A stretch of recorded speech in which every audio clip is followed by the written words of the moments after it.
El cuerpo se detiene cuando el tiempo pesa. No es cansancio. Es otra cosa.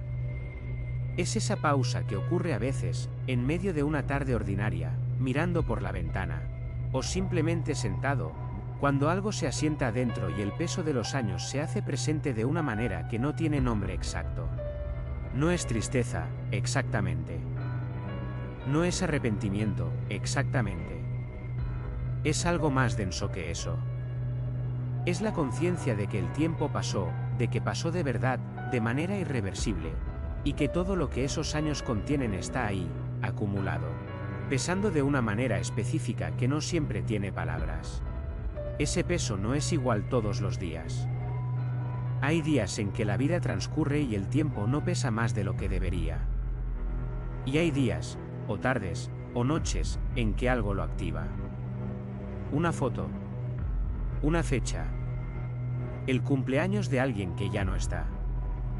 O simplemente la luz de la tarde, que tiene cierta cualidad a esta hora que hace que todo se sienta más cargado de lo habitual. Lo que ocurre en esos momentos no es una crisis. Es un encuentro. El encuentro con el peso específico del tiempo vivido, con todo lo que fue, con lo que no fue, y con la conciencia de que hay cosas que ya no podrán ser. Eso merece ser mirado de frente, no evitado. No hay respuesta fácil para ese encuentro. Pero hay maneras de estar con el que producen algo diferente a la evasión. Ese encuentro con el tiempo es de los más honestos que existen. El peso del tiempo no es abstracto. Tiene formas concretas. Está en la mano que se mueve diferente al abrir un frasco, no porque no pueda, sino porque se mueve con más cuidado del que antes era necesario. Está en el espejo, donde el rostro que aparece tiene una historia visible que no siempre coincide con la que uno lleva adentro. Está en el nombre que a veces no llega con la rapidez de antes, en el esfuerzo pequeño que antes no existía, en la diferencia entre lo que el cuerpo hacía sin pensarlo y lo que ahora requiere atención. Ese registro corporal del tiempo no es solo físico. Es también la manera en que el cuerpo lleva el peso de los años como memoria acumulada. Cada cicatriz, cada articulación que tarda más en responder, cada gesto que cambió sin que nadie lo decidiera, todo eso es el tiempo hecho materia. Y cuando el tiempo pesa, el cuerpo es el lugar donde ese peso se vuelve más concreto. Está también en las relaciones. En los ausentes que son cada vez más. En los amigos de hace 40 años que ya no están, o que están pero de otra manera, más lejos, más callados, más cambiados. En la diferencia entre la red de vínculos que existía a los 50 y la que existe ahora. Esa reducción no es solo pérdida de personas. Es también la pérdida de los contextos donde uno era reconocido de cierta manera, donde había una historia compartida que sostenía algo. Está en la relación con el tiempo que queda. No como angustia necesariamente, aunque a veces también es eso, sino como una conciencia nueva, más nítida, de que el tiempo es finito de verdad. Que ya no hay una vaguedad sobre cuánto queda. Que las decisiones que se toman ahora se toman con esa conciencia de fondo. Y está en la revisión. En esos momentos, a veces buscados, a veces que llegan solos, en que la propia vida se convierte en el objeto de mirada. Cuando uno se pregunta qué fue, que valió la pena, que habría hecho diferente, que todavía puede hacerse. Esa revisión no siempre produce paz, pero siempre produce algo. Y ese algo merece atención. Si reconoces algo de esto, si el peso del tiempo es algo que llevas de maneras que a veces no encuentran palabras, lo que viene explica que produce ese peso y que puede hacerse con él. El peso está también en la relación con la propia historia, con el relato de lo que fue la vida. No siempre ese relato tiene la coherencia que uno quisiera. Hay partes que no encajan bien, periodos que no encuentran su lugar en la narrativa general, decisiones que todavía no terminan de poder ser explicadas ni a uno mismo. Ese relato incompleto también pesa. Y hay algo más específico que vale nombrar, el peso de lo que uno se convirtió en, comparado con lo que pensó que sería. No como juicio, sino como la distancia observable entre la persona que imaginaba llegar a ser y la que efectivamente llegó. Esa distancia no siempre produce arrepentimiento, pero produce algo. Y ese algo, cuando no tiene nombre, pesa de manera difusa. También está en los pequeños gestos cotidianos que ya no pueden hacerse de la misma manera. No los grandes cambios, esos tienen más visibilidad.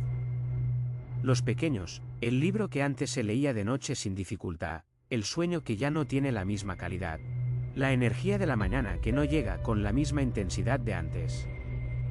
Esos cambios pequeños se acumulan de manera silenciosa y forman parte del peso total que el tiempo deja. Si reconoces algo de esto, si el peso del tiempo es algo que llevas de maneras que a veces no encuentran palabras, lo que viene explica que produce ese peso y qué puede hacerse con él. Y hay algo sobre el ritmo mismo del tiempo que cambia a esta altura. Los días que antes pasaban rápidos, llenos de demandas, de obligaciones, de movimiento, ahora tienen otra velocidad. Y esa velocidad diferente, que debería ser descanso, a veces produce lo contrario, más espacio para que el peso se haga presente. El tiempo quieto no siempre es fácil de habitar cuando lo que hay adentro todavía no encontró su lugar. Y hay algo más sobre el reconocimiento que este peso merece. Durante mucho tiempo, décadas, tal vez, la vida estuvo organizada en torno a la acción, a la producción, al movimiento hacia adelante. El peso del tiempo no tenía espacio para ser mirado porque siempre había algo más urgente. Ahora ese espacio existe. Y aunque puede ser incómodo, es también una oportunidad que etapas anteriores no ofrecían de la misma manera. El peso del tiempo tiene una estructura. No es aleatorio. Lo que la psicología del envejecimiento describe como revisión de vida, el proceso por el cual las personas mayores examinan su historia de manera más sistemática, no es una patología ni una crisis. Es una función. El cerebro que envejece hace algo específico, empieza a procesar el pasado de manera diferente, con más urgencia, como si supiera que hay trabajo pendiente que no puede seguir aplazándose. Erik Erikson, que fue uno de los primeros en describir este proceso con precisión, lo llamó el conflicto entre integridad y desesperación. La integridad no es la satisfacción de quien hizo todo bien. Es la capacidad de mirar la propia vida, con sus errores, sus pérdidas, sus caminos no tomados, y encontrar en ella algo que valió la pena. La desesperación es lo contrario, la sensación de que el tiempo pasó sin que la vida tuviera suficiente sentido, y que ya no hay tiempo para cambiarlo. Ese conflicto no se resuelve de una vez. Es un proceso que ocurre durante años, a veces durante décadas. Y una de sus características es que no siempre produce los mismos resultados en momentos distintos. Hay días en que la revisión produce paz, la capacidad de reconocer lo que fue valioso aunque no fuera perfecto. Y hay días en que produce peso, la presencia de lo que no fue, lo que no se dijo, lo que no se pudo. El peso específico del tiempo también viene de algo que rara vez se nombra: la acumulación de duelos no procesados. A lo largo de una vida larga, hay muchas pérdidas, de personas, de roles, de capacidades, de versiones de uno mismo que existieron en otros momentos. No todos esos duelos tuvieron su espacio. Algunos se vivieron rápido, porque había que seguir. Otros se evitaron porque eran demasiado. Otros simplemente no tuvieron el nombre correcto y por eso no pudieron ser elaborados del todo. Esos duelos acumulados forman parte del peso que se siente. Hay también algo más específico sobre lo que pesa a esta altura de la vida que no siempre se nombra. No es solo lo que se perdió, es también lo que se eligió y que implicó no elegir otras cosas. Cada camino tomado fue también el cierre de otros caminos. Cada decisión importante, de pareja, de trabajo, de lugar donde vivir, de cómo gastar el tiempo, implicó algo que no ocurrió. Y a veces ese peso de los caminos no tomados es más difícil de llevar que el de las pérdidas directas. Hay también algo sobre cómo se procesa el tiempo en esta etapa que es cualitativamente diferente a etapas anteriores. En la juventud, el tiempo tiende a verse hacia adelante, hay mucho por venir, las posibilidades son amplias, el horizonte es abierto. En la madurez, el tiempo se ve en las dos direcciones. Y en la vejez, la proporción cambia, hay más tiempo detrás que adelante. Esa inversión produce una relación con el tiempo que es genuinamente nueva, que no había sido vivida antes, y que requiere un tipo de elaboración que no tiene precedente en la propia historia. Esa elaboración no es automática. Requiere trabajo, el trabajo de revisar, de ordenar, de encontrar sentido. Y ese trabajo no siempre ocurre con apoyo suficiente. En muchas culturas, el envejecimiento se vive en soledad relativa respecto a este tipo de reflexión. Hay compañía para las necesidades prácticas. Hay menos compañía para el trabajo interior que el tiempo impone. Una cosa más sobre el origen del peso, la diferencia entre lo que se esperaba de la vejez y lo que efectivamente se está viviendo. Muchas personas llegan a esta etapa con una imagen formada de lo que significaría envejecer, basada en lo que vieron en sus propios padres, en la cultura, en lo que imaginaron que sería. Y esa imagen raramente coincide del todo con la realidad. El peso de esa discrepancia, entre la vejez que se imaginó y la que se está viviendo, también forma parte de lo que hace que el tiempo pese. Hay también algo sobre la relación entre el peso del tiempo y el cuerpo que merece ser nombrado. El cuerpo envejecido no es solo un recordatorio físico del paso del tiempo. Es también el lugar donde se almacena algo de todo lo que fue vivido. La tensión de los años de trabajo. El cansancio acumulado de décadas de responsabilidad. La huella de las emociones que no encontraron otra salida. Todo eso tiene una expresión somática que forma parte del peso total. La soledad específica de este trabajo también merece ser nombrada.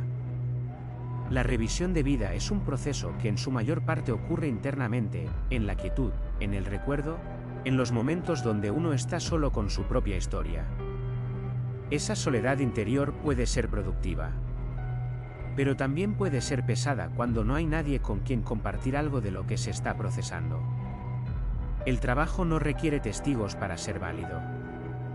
Pero se hace más habitable cuando los tiene. El peso del tiempo opera en la vida cotidiana de maneras que vale reconocer. Opera en los momentos de quietud. Es en el silencio, en la tarde que no tiene demandas, en el domingo sin actividad programada, donde el peso tiende a aparecer con más fuerza. Porque en el silencio no hay nada que distraiga de lo que está ahí. Y lo que está ahí es el tiempo acumulado, con todo lo que contiene. Opera en los encuentros con el pasado. Una foto de hace 30 años. Un objeto que perteneció a alguien que ya no está. Un lugar que no cambió aunque todo alrededor cambiara. Esos encuentros activan el peso de maneras que no siempre se pueden anticipar. El cuerpo reacciona antes que la mente pueda nombrarlo. Y la reacción, la emoción que aparece sin que nadie la invitara, lleva algo que merece ser recibido. Opera en la relación con el cuerpo que ya no responde exactamente igual. No como tragedia, aunque a veces también lo es, sino como recordatorio constante de que el tiempo pasó de manera concreta. El cuerpo es el lugar donde el tiempo se hace más visible. Y relacionarse con ese cuerpo cambiado requiere un tipo de aceptación que no siempre llega sola, que hay que construir, a veces con esfuerzo. Opera en la relación con los que vienen después. Los hijos, los nietos, las generaciones que siguen. Esa relación tiene su propio peso específico. La conciencia de que uno ya no está en el centro de la historia, de que el tiempo que queda tiene una orientación distinta a la que tenía antes. Eso no es necesariamente doloroso, pero requiere una reorganización interna que no todos tienen el espacio para hacer. Opera también en lo que no se dice. En las cosas que quedaron sin ser dichas a personas que ya no están, o que están pero de quienes uno se alejó. En las reconciliaciones que no ocurrieron. En los agradecimientos que se postergaron. En las conversaciones que se evitaron porque era más fácil no tenerlas. Ese silencio acumulado también forma parte del peso. La pregunta que orienta lo que sigue no es cómo evitar ese peso. Es qué puede hacerse con él, de manera honesta, sin falsas resoluciones. Opera también en la relación con lo que todavía importa. En esta etapa, muchas de las cosas que antes ocupaban el centro, el trabajo, la crianza, La construcción de algo ya no tienen la misma presencia. Y esa pérdida de centralidad deja un espacio que no siempre se sabe cómo llenar. La pregunta de qué importa ahora, de qué da sentido al tiempo que queda, no tiene una respuesta automática. Y mientras esa pregunta no encuentra respuesta, el tiempo puede sentirse más pesado. Opera en la relación con la propia utilidad. En una cultura que valora principalmente la productividad y la contribución activa, la persona que ya no produce de la misma manera que antes puede sentir que su lugar en el mundo es menos seguro. Ese desplazamiento, de ser alguien central a ser alguien más en los márgenes, produce un tipo de peso que no siempre se nombra pero que opera de manera constante. Y opera en los momentos de alegría también, de manera paradójica. A veces la alegría misma activa el peso, porque trae consigo la conciencia de que hay menos tiempo para ella. La reunión familiar, que es también la conciencia de cuántas quedan. El viaje, que es también la pregunta de si habrá otro. La alegría con conciencia de finitud tiene una textura específica que no tenía antes, más intensa en algunos sentidos, más cargada en otros. La pregunta que orienta lo que sigue no es cómo evitar ese peso. Es qué puede hacerse con él de manera honesta.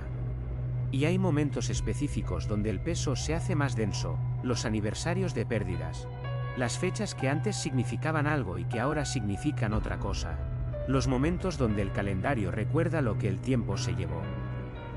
Esos momentos no son iguales entre sí, pero comparten la cualidad de hacer que el tiempo se vuelva más pesado de lo habitual, y reconocerlos como tales, sin tratar de que sean otra cosa, ya es un movimiento honesto.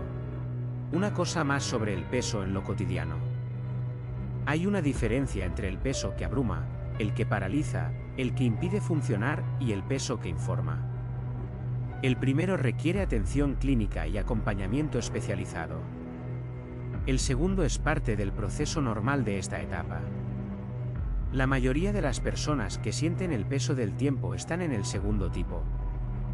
Y reconocer eso, que lo que sienten es parte del proceso, no señal de que algo está roto, ya cambia algo. El peso del tiempo no desaparece cuando se lo mira, pero cambia cuando se lo puede nombrar. Lo que cambia no es la realidad de lo que fue y no fue. El pasado no se modifica. Lo que sí puede modificarse es la relación que uno tiene con ese pasado, la manera en que se lo lleva, el significado que se le atribuye, lo que se hace con él en el tiempo que queda. La integridad que describía Erickson no requiere que la vida haya sido perfecta. Requiere algo más modesto y también más difícil, la capacidad de reconocer en la propia historia, con sus errores, sus caminos no tomados, sus pérdidas, algo que tuvo sentido. Esa capacidad no llega sola. Se construye. Y se construye, en parte, mirando el pasado con honestidad en lugar de evitarlo. Una de las formas concretas en que el peso puede trabajarse es la narrativa. Contar la propia historia, a alguien cercano, a uno mismo en un diario, en conversación con quien pueda escuchar, tiene efectos que van más allá de lo simbólico. Poner en palabras lo que pasó, ordenarlo en una secuencia que tenga sentido, encontrar los hilos que conectan las distintas partes de una vida larga, ese trabajo produce algo. No la eliminación del peso, pero sí la posibilidad de cargarlo de manera diferente. Hay también algo específico sobre lo que todavía puede hacerse. El peso del tiempo a veces produce la sensación de que ya no hay tiempo para nada nuevo, para ningún movimiento significativo. Esa sensación no siempre es precisa. Hay cosas que todavía pueden ocurrir, conversaciones que todavía pueden tenerse, relaciones que todavía pueden ser reparadas o profundizadas, aspectos de la propia vida que todavía pueden ser mirados de manera diferente. El tiempo que queda, aunque no sea el mismo tiempo de antes, no es tiempo vacío. La palabra del episodio es revisión de vida, el proceso activo por el cual las personas mayores examinan su historia para encontrar en ella coherencia y sentido, no como ejercicio de nostalgia ni como inventario de errores. Como el trabajo necesario para llegar al final con algo que se parece a la paz, no la paz de quien no tuvo dificultades, sino la de quien puede reconocer en su historia, con todo lo que contiene, algo que valió la pena vivir. Hay también algo sobre el tiempo que queda que vale decir con más precisión. No se trata de negar la finitud, eso sería deshonesto. Se trata de reconocer que dentro de la finitud hay todavía un espacio real. Y ese espacio puede ser habitado de manera activa o puede ser simplemente esperado. La diferencia entre esas dos posiciones es real y tiene consecuencias reales en cómo se vive el tiempo que resta. Una de las cosas concretas que todavía puede ocurrir es la reparación de vínculos. No siempre es posible, a veces la persona ya no está, o las circunstancias no lo permiten. Pero con más frecuencia de lo que se supone, hay conversaciones pendientes que todavía pueden tenerse, reconocimientos que todavía pueden hacerse, relaciones que todavía pueden ser diferentes de lo que fueron. El tiempo que queda no está cerrado a esas posibilidades. Y hay algo más sobre la narrativa de la propia vida. Las historias que se cuentan sobre lo que fue pueden cambiar, no los hechos, sino el significado que se les atribuye. La misma historia puede contarse de maneras diferentes según el énfasis que se pone, los detalles que se incluyen, la coherencia que se encuentra. Y esa capacidad de renarrar la propia vida, de encontrar en ella una trama que tenga sentido aunque no sea perfecta, es uno de los trabajos más importantes de esta etapa. Y ese trabajo de renarrar no requiere que la vida haya sido diferente de lo que fue. Requiere que se la pueda mirar con una honestidad que no sea ni la idealización que niega lo difícil ni la condena, que niega lo que valió la pena. Esa mirada honesta, que puede ver las dos cosas al mismo tiempo, es la que produce algo que se parece a la integridad. Hay también algo sobre la diferencia entre el tiempo que quedó sin vivirse y el tiempo que se vivió de maneras que no siempre se reconocieron como valiosas en el momento. Mucho de lo que más importa en una vida, los vínculos, los momentos de presencia real, lo que se construyó día a día sin que pareciera extraordinario, no fue necesariamente vivido con conciencia de su valor. Reconocerlo ahora, darle el peso que merecía y que en su momento pasó inadvertido, es también parte de la revisión. Y ese reconocimiento tardío, el del valor de lo que no fue visto en su momento, no es menor que el reconocimiento inmediato.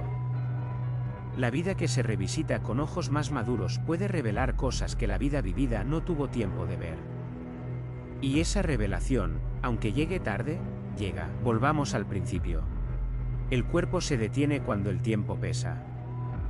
Esa pausa, esa tarde quieta donde algo se asienta y el peso de los años se hace presente, no es una señal de que algo salió mal.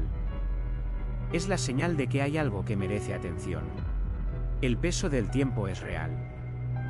Lo que fue y no fue, los caminos tomados y los que no se tomaron, los ausentes que son cada vez más. La conciencia de que el tiempo es finito de verdad, todo eso pesa. Y negarle ese peso, o buscar la manera de que no aparezca, no produce paz. Produce una evasión que eventualmente tiene su costo. Lo que sí produce algo útil es mirarlo. No con la exigencia de resolver todo lo que pesó durante décadas en una sola tarde, sino con la disposición de reconocer que está ahí, que tiene razones para estar, y que puede ser mirado con honestidad sin que eso sea destructivo. Hay también algo que vale decir sobre lo que todavía existe. El tiempo que queda, sea cual sea su duración, no es solo el espacio donde se termina lo que ya fue. Es también el espacio donde algunas cosas todavía pueden ocurrir. Una conversación pendiente que todavía puede tenerse. Un vínculo que todavía puede ser diferente. Una mirada sobre la propia vida que todavía puede encontrar en ella algo que antes no se veía. Eso no es optimismo forzado. Es la realidad de que el tiempo que queda, aunque tenga una forma diferente al tiempo que ya pasó, sigue siendo tiempo. Y hay una última cosa sobre el peso específico de esta etapa. Llevarlo solo, sin nombrarlo, sin que nadie lo conozca, lo hace más pesado de lo que necesita ser. No porque compartirlo lo resuelva, sino porque el peso que tiene nombre, que puede ser dicho, que existe para alguien más además de uno mismo, ese peso ya tiene otra textura. Ya no es solo masa. Es algo que puede ser cargado de manera diferente. El canal tiene más sobre lo que ocurre cuando la vida se mira de frente, sobre el peso del tiempo, sobre lo que se puede hacer con él, sobre cómo encontrar en una historia larga algo que todavía puede sostener. Seguí cuando estés listo. Y hay algo más sobre ese peso compartido que vale dejar dicho. No se trata de que el otro resuelva lo que pesa. Se trata de que la presencia de alguien que escucha, sin juzgar, sin apresurarse a dar respuestas, cambia la calidad de la experiencia de cargarlo. El peso que se lleva en compañía no es el mismo peso que el que se lleva solo. Aunque siga siendo el mismo peso. Lo que este episodio buscó hacer es exactamente eso, ser la presencia que escucha sin apresurarse. Reconocer que el tiempo pesa, que tiene razones concretas para pesar, y que ese peso no es una debilidad ni un error, es la señal de una vida que tuvo contenido real y que ahora está siendo mirada de frente. Y eso, mirar la propia vida de frente, con todo lo que contiene, es uno de los actos más honestos que una persona puede hacer. Y ese acto, mirar la propia historia con honestidad, sin evasión y sin condena, es también el que produce lo más parecido a la paz que esta etapa puede ofrecer. No la paz de quien no tuvo pérdidas. La paz de quien puede sostener lo que fue, con todo su peso, y encontrar en ello algo que todavía vale. Ese valor, el de haber vivido con todo lo que eso implicó, con sus dificultades y sus momentos de gracia, no requiere que la vida haya sido excepcional. Requiere que haya sido real. Y la vida que se está revisando fue, sin duda, real. En el canal hay más sobre el proceso de revisar la propia vida, sobre cómo encontrar en una historia larga lo que todavía puede sostenerse, sobre lo que el tiempo deja además de peso. Seguí cuando estés listo. Vale detenerse un momento antes de cerrar sobre lo que significa haber llegado hasta aquí. No hasta el final del vídeo, hasta este punto de la vida. Con todo lo que eso implicó, con todo lo que se cargó, con todo lo que se dejó ir y con lo que no se pudo dejar ir todavía. Haber llegado hasta aquí, con ese peso y con esa historia, ya es algo. No poca cosa. Algo. Y eso, haber llegado, con todo ese peso y esa historia, merece ser reconocido. No celebrado de manera forzada. Reconocido con honestidad. Como algo que ocurrió de verdad, que costó lo que costó, y que sigue siendo real mientras se sigue viviendo.